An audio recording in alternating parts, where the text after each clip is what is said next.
അമൃത് Veni hair elixir presents daily news പ്രഭാത വാർത്തകൾ powered by Pulimoottil silks KSFE.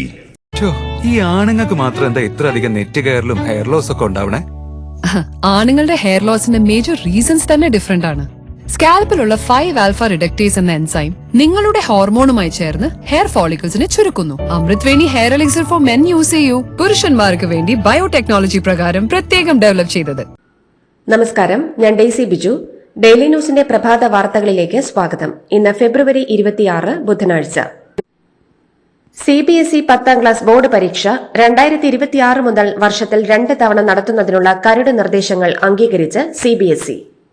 ഇനി കരട് നിർദ്ദേശങ്ങൾ പൊതുജനങ്ങളുടെ നിർദ്ദേശങ്ങൾക്കായി പൊതുവിടത്തിൽ പ്രസിദ്ധീകരിക്കും. ബന്ധപ്പെട്ടവർക്ക് മാർച്ച് 9 വരെ പ്രതികരണം അറിയിക്കാം. അതിനുശേഷമാകും അന്തിമ നയം തയ്യാറാക്കുകയെന്ന് CBSE അറിയിച്ചു. കരടനുസരിച്ച് ഫെബ്രുവരി 17 മുതൽ മാർച്ച് 6 വരെയാകും 1ാം ഘട്ട പരീക്ഷ. 2ാം ഘട്ടം മെയ് 5 മുതൽ 20 വരെ നടത്തും. മദ്യത്തിന്റെ ഉപയോഗം കുറയ്ക്കുന്നതിന് പകരം പുതിയ മദ്യനിർമ്മാണശാലകൾക്ക് അനുമതി നൽകുന്നത് ലഹരി മാഫിയയെ പാലോട്ടുന്നതിന് തുല്യമാണെന്ന് ഓർത്തഡോക്സ് സഭ. ലഹരി വിരുദ്ധ പ്രവർത്തനങ്ങൾ കേവലം പ്രതിജ്ഞയെടുപ്പ് മാത്രമാകരുതെന്നും ലഹരി ഉപയോഗത്തെ ലഘൂകരിക്കുന്ന ചലച്ചിത്രങ്ങൾ കുട്ടികളെ സ്വാധീനിക്കുന്നുവെന്നും സഭ പറഞ്ഞു. മദ്യം മയക്കുമരുന്ന് ഉപയോഗത്തിൽ നിന്ന് പുതിയ തലമുറയെ അകറ്റി നിർത്താനുള്ള കർമ്മ പരിപാടികൾ സർക്കാർ തുടങ്ങണമെന്നും ഓർത്തഡോക്സ് സഭ കൂട്ടിച്ചേർത്തു. തൊഴിലാളികളുടെ രക്തം ഊറ്റിക്കുടിച്ച് കുളയട്ടയെപ്പോലെ വീർത്ത CPM ഇപ്പോൾ അവരെ താറടിക്കുന്നത് കാടത്തമാണെന്ന് KPCC president K. Sudhakaran MP. Party പത്രവും മന്ത്രിമാരുമെല്ലാം ഒന്നിനു പിറകെ ഒന്നായി ആശാ വർക്കർമാർക്കെതിരെ ഉറഞ്ഞു തുള്ളിയിട്ടും മുഖ്യമന്ത്രി സമരക്കാരെ കണ്ടില്ലെന്നു നടിക്കുന്നുവെന്നും മുഖ്യമന്ത്രി കടംപിടുത്തം ഉപേക്ഷിച്ച് ആശാ വർക്കർമാരുമായി ചർച്ചയ്ക്ക് തയ്യാറാകണമെന്നും കേരളീയ പൊതുസമൂഹവും കോൺഗ്രസും ആശാ വർക്കർമാരുടെ കൂടെയുണ്ടെന്നും സുധാകരൻ പറഞ്ഞു. ആശാ വർക്കർമാരുടെ സമരത്തിന് നേരെയുള്ള സർക്കാരിന്റെ അവഗണനയെ രൂക്ഷമായി വിമർശിച്ച് CPI നേതാവ് KK ശിവരാമൻ. പ്രതിമാസം ലക്ഷങ്ങൾ ശമ്പളവും സർവ്വ ആനുകൂല്യങ്ങളും വാങ്ങി രാജകീയമായി ജീവിക്കുന്ന PSC ചെയർമാനും മെമ്പർമാർക്കും വീണ്ടും ലക്ഷങ്ങൾ വാരിക്കോരി കൊടുക്കുന്ന സർക്കാർ അതിരാവിലെ മുതൽ ഇരുളുവോളം ജോലി ചെയ്യുന്ന ആശാ വർക്കർമാർക്ക് നേരെ കണ്ണു തുറക്കുന്നില്ലെന്നും അവർക്ക് നേരെ പുലയാട്ട് നടത്തുകയാണെന്നും പറഞ്ഞ ശിവരാമൻ ഇത് ഇടതുപക്ഷ നയമാണോ എന്നും ചോദിക്കുന്നു. കണ്ണിൽ ചോരയില്ലാത്ത മനുഷ്യസ്നേഹത്തിന്റെ ഒരു കണിക പോലുമില്ലാത്ത ഈ നിലപാട് ഇടതുപക്ഷത്തിന് ഭൂഷണമല്ലെന്നും അദ്ദേഹം വിമർശിച്ചു. ആശാ വർക്കർമാർക്ക് ലഭിക്കുന്ന ഓണറേറിയം സർക്കാരിന്റെ ഔദാര്യമാണെന്ന് CITU. വേതനം നൽകേണ്ടത് കേന്ദ്ര സർക്കാരാണെന്നും സെക്രട്ടേറിയറ്റിന് മുന്നിലല്ല കേന്ദ്ര സർക്കാരിനെതിരെയാണ് സമരം നടത്തേണ്ടതെന്നും ASHA worker federation general secretary PP Prema പറഞ്ഞു.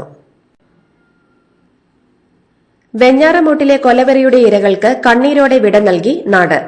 യുവാവിന്റെ കൊലക്കത്തിക്കിരയായി ജീവൻ നഷ്ടപ്പെട്ട 5 പേരുടെയും സംസ്കാരം ഇന്നലെ പൂർത്തിയായി. തിങ്കളാഴ്ചയാണ് 23-കാരൻ അഫാൻ ഉറ്റവരെയും പെൺസുഹൃത്തിനെയും അടക്കം 5 പേരെ അതിക്രൂരമായി കൊലപ്പെടുത്തിയത്. അഫാൻ ലഹരി ഉപയോഗിച്ചിരുന്നോ എന്നുറപ്പിക്കലാണ് കേസിൽ ഇനി നിർണായകം. 3 DYSPമാരടങ്ങുന്ന പ്രത്യേക സംഘമാണ് കേസ് അന്വേഷിക്കുന്നത്. വെഞ്ഞാറമൂട് കൂട്ടക്കൊല കേസ് പ്രതി അഫാൻ പോലീസ് സ്റ്റേഷനിൽ കീഴടങ്ങാനായി പോയത് ഓട്ടോറിക്ഷയിൽ. വണ്ടിയിൽ കയറിയ ശേഷം വെഞ്ഞാറമൂട് പോലീസ് സ്റ്റേഷന് സമീപത്തെ എൻഡിച്ച് എന്ന കടയ്ക്ക് മുന്നിൽ ഇറങ്ങാനായിരുന്നു അഫാൻ ആവശ്യപ്പെട്ടത്. വാഹനത്തിലിരുന്നപ്പോൾ തന്നോട് അഫാൻ സംസാരിച്ചെന്നും കൂട്ടക്കൊല നടത്തിയതിന്റെ ഒരു കൂസലും അഫാന് ഇല്ലായിരുന്നുവെന്നും ഓട്ടോ ഡ്രൈവർ പറഞ്ഞു. ജ്യേഷ്ഠന്റെ കൊലക്കത്തിക്കിരയാകുന്നതിന് തൊട്ടുമുൻപ് 13-കാരൻ അഫ്സാൻ തനിക്ക് ഏറ്റവും ഇഷ്ടപ്പെട്ട ഭക്ഷണം വാങ്ങാൻ ഹോട്ടലിൽ എത്തുന്നതിന്റെ CCTV ദൃശ്യങ്ങൾ പുറത്ത്. ഹോട്ടലിലേക്ക് അഫ്സാൻ ഓട്ടോയിലെത്തുന്നതാണ് കാണാൻ സാധിക്കുന്നത്. ഇതും വാങ്ങി വന്നതിന് ശേഷമാണ് അഫാൻ അനിയനെ ചുറ്റിക കൊണ്ടടിച്ച് കൊലപ്പെടുത്തിയത്. ഈ കവറുമായി അഫ്സാൻ വീട്ടിലേക്ക് കയറുന്നത് കണ്ടതായി ദൃക്സാക്ഷികൾ വെളിപ്പെടുത്തിയിരുന്നു. തലസ്ഥാന നഗരിയെ ഞെട്ടിച്ച കൂട്ടക്കൊലപാതകത്തിൽ പ്രതികരണവുമായി പ്രതി അഫാന്റെ പിതാവ് റഹീം. നാട്ടിലേക്ക് വരാൻ ശ്രമം നടത്തുന്നതായും വിസ കാലാവധി തീർന്നതിനാലാണ് വരാൻ കഴിയാത്തതെന്നും അദ്ദേഹം പറഞ്ഞു. സാമ്പത്തികമായി ബുദ്ധിമുട്ടുണ്ടെന്നും സന്നദ്ധ പ്രവർത്തകർ സഹായവുമായി ഒപ്പമുണ്ടെന്നും റഹീം പ്രതികരിച്ചു.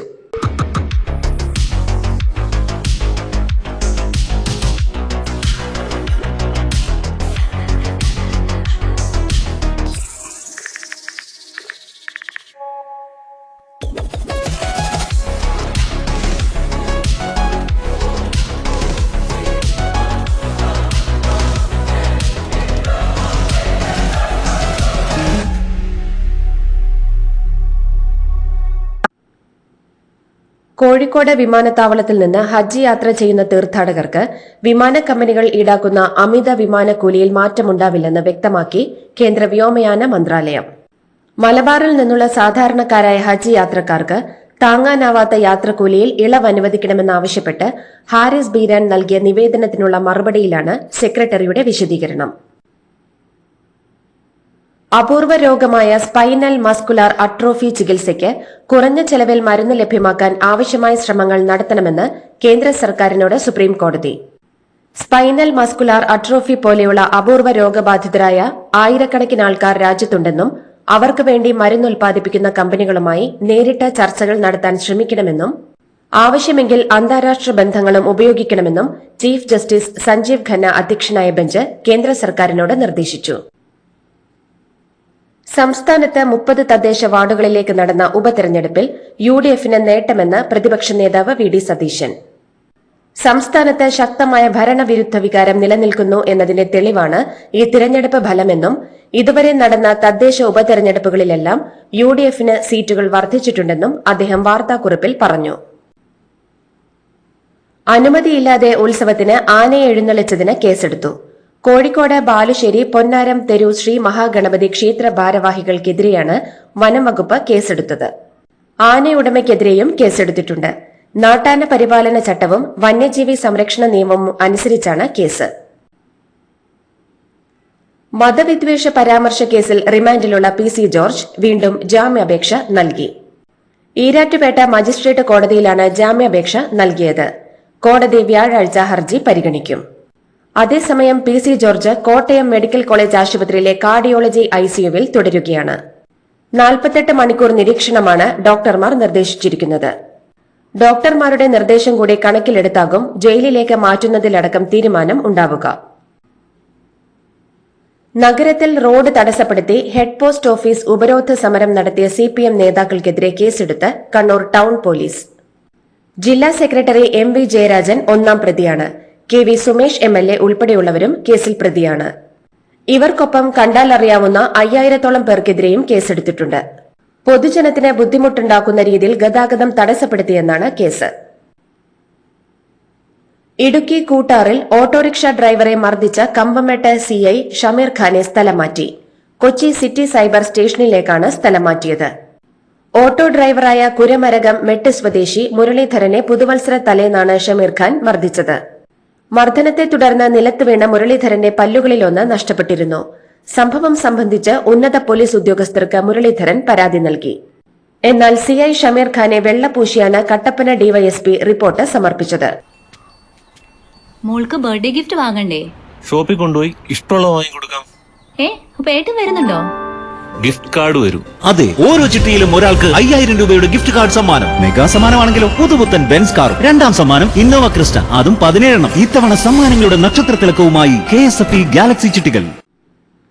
ഭക്തജനങ്ങളുടെ കണക്കിൽ റെക്കോർഡിട്ട് മഹാകുംഭമേള. ഇതുവരെ 64 കോടിയിലധികം ഭക്തർ മഹാകുംഭമേളയ്ക്ക് എത്തിച്ചേർന്നതായി അധികൃതർ അറിയിച്ചു. മഹാശിവരാത്രി കൂടി കഴിയുന്നതോടെ ഈ കണക്ക് 66 കോടി കവിയുമെന്നാണ് പ്രതീക്ഷിക്കുന്നത്. കഴിഞ്ഞ 10 ദിവസമായി 1.25 കോടിയിലധികം ഭക്തർ ദിവസവും ത്രിവേണി സംഗമത്തിൽ പുണ്യസ്നാനം ചെയ്തുവെന്നാണ് കണക്കുകൾ. ഡൽഹി നിയമസഭയിൽ 2ാം ദിവസവും നാടകീയ രംഗങ്ങൾ. ലഫ്റ്റനന്റ് ഗവർണറുടെ നയപ്രഖ്യാപനത്തിനിടെ ബഹളം വച്ചതിന് പ്രതിപക്ഷ നേതാവ് അതിഷി ഉൾപ്പെടെയുള്ള AAP MLA-മാരെ സഭയിൽ നിന്നും പുറത്താക്കി. മുഖ്യമന്ത്രിയുടെ ഓഫീസിൽ നിന്ന് BR അംബേദ്കറിന്റെയും ഭഗത് സിംഗിന്റെയും ചിത്രങ്ങൾ BJP മാറ്റിയെന്നാരോപിച്ചാണ് AAP സഭയിൽ പ്രതിഷേധിച്ചത്.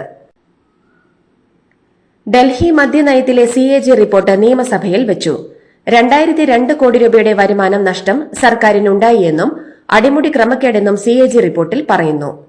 മദ്യത്തിന്റെ ഗുണനിലവാരം പരിശോധിക്കുവാൻ ഒരു സംവിധാനവും ഉണ്ടായില്ലെന്നും ക്യാബിനറ്റ് നടപടിക്രമങ്ങളുടെ ലംഘനമുണ്ടായി എന്നും അനുമതിയില്ലാതെ ജനവാസ കേന്ദ്രങ്ങളിൽ മദ്യക്കടകൾ വ്യാപകമായി തുറന്നുവെന്നും CAG റിപ്പോർട്ടിൽ പറയുന്നുണ്ട്. റെയിൽവേ മന്ത്രാലയത്തിന്റെ പിന്തുണയോടെ IIT മദ്രാസ് 422 മീറ്റർ നീളമുള്ള ഇന്ത്യയിലെ ആദ്യത്തെ ഹൈപ്പർ ലൂപ്പ് ടെസ്റ്റ് ട്രാക്ക് വികസിപ്പിച്ചെടുത്തു. 30 മിനിറ്റിനുള്ളിൽ 350 കിലോമീറ്റർ സഞ്ചരിക്കാൻ സാധിക്കുന്ന തരത്തിലാണ് നിർമ്മാണം. സർക്കാർ അക്കാദമിക് സഹകരണം ഭാവി ഗതാഗതത്തിൽ നവീകരണത്തിന് വഴിയൊരുക്കുന്നതാണെന്ന് എക്സിൽ കേന്ദ്രമന്ത്രി അശ്വിനി വൈഷ്ണവ് കുറിച്ചു. 1984 നടന്ന സിഖ് വിരുദ്ധ കലാപവുമായി ബന്ധപ്പെട്ട കേസിൽ കോൺഗ്രസ് നേതാവ് സജ്ജൻ കുമാറിന് ജീവപര്യന്തം ശിക്ഷ വിധിച്ച് ദില്ലി വിചാരണ കോടതി. കലാപത്തിനിടെ അച്ഛനും മകനും കൊല്ലപ്പെട്ട കേസിലാണ് വിധി. ദില്ലി വിചാരണ കോടതി സ്പെഷ്യൽ ജഡ്ജ് കാവരി ബവേജയുടേതാണ് വിധി. നിലവിൽ തിഹാർ ജയിലിലാണ് കോൺഗ്രസ് നേതാവ് സജ്ജൻ കുമാർ. സജ്ജൻ കുമാർ കുറ്റക്കാരനാണെന്ന് ഡൽഹി റോസ് അവന്യൂ കോടതി നേരത്തെ കണ്ടെത്തിയിരുന്നു. ഉത്തർപ്രദേശിലെ ക്രമസമാധാന നില രാജ്യത്തിനും ലോകത്തിനും മാതൃകയാണെന്ന് മുഖ്യമന്ത്രി യോഗി ആദിത്യനാഥ്. സംസ്ഥാന നിയമസഭയിൽ ഗവർണറുടെ നയപ്രഖ്യാപന പ്രസംഗത്തിനുള്ള നന്ദി പ്രമേയ ചർച്ചയിൽ സംസാരിക്കവെയാണ് പ്രതിപക്ഷ വിമർശനത്തിന് യോഗി ആദിത്യനാഥ് മറുപടി പറഞ്ഞത്.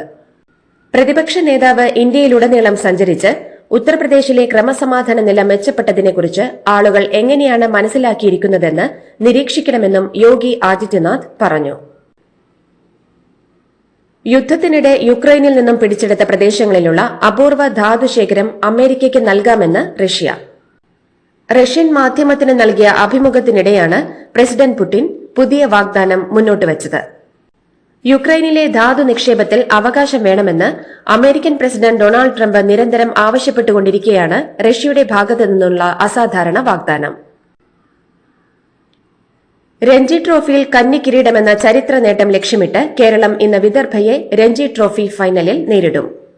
നാഗ്പൂർ വിദർഭ ക്രിക്കറ്റ് അസോസിയേഷൻ സ്റ്റേഡിയത്തിൽ 9:30-നാണ് മത്സരം തുടങ്ങുക. ജിയോ ഹോട്ട്സ്റ്റാറിൽ മത്സരം തത്സമയം കാണാം. ചാമ്പ്യൻസ് ട്രോഫിയിൽ ഇന്നലെ നടക്കാനിരുന്ന ദക്ഷിണാഫ്രിക്ക ഓസ്ട്രേലിയ മത്സരം മഴ കാരണം ഉപേക്ഷിച്ചു. മണിക്കൂറുകൾ കാത്തിരുന്നതിനു ശേഷവും മത്സരം നടത്താൻ സാധിക്കില്ലെന്ന് കണ്ടതോടെയാണ് അമ്പയർമാർ മത്സരം ഉപേക്ഷിക്കാൻ തീരുമാനിച്ചത്. ഇതോടെ ഇരു ടീമും പോയിന്റ് പങ്കിട്ടു. ആദ്യ മത്സരത്തിൽ ഓസ്ട്രേലിയ ഇംഗ്ലണ്ടിനെയും ദക്ഷിണാഫ്രിക്ക അഫ്ഗാനിസ്ഥാനെയും തോൽപ്പിച്ചിരുന്നു. ഇതോടുകൂടി ഡെയിലി ന്യൂസിന്റെ ഇന്നത്തെ പ്രഭാത വാർത്തകൾ സമാപിക്കുന്നു. ഡെയിലി ന്യൂസിന് വേണ്ടി വാർത്തകൾ വായിച്ചത് ഡെയ്സി ബിജു. ഡെയിലി ന്യൂസ് ലൈവ്.in വാർത്തകൾ വിരൽ തുമ്പിൽ.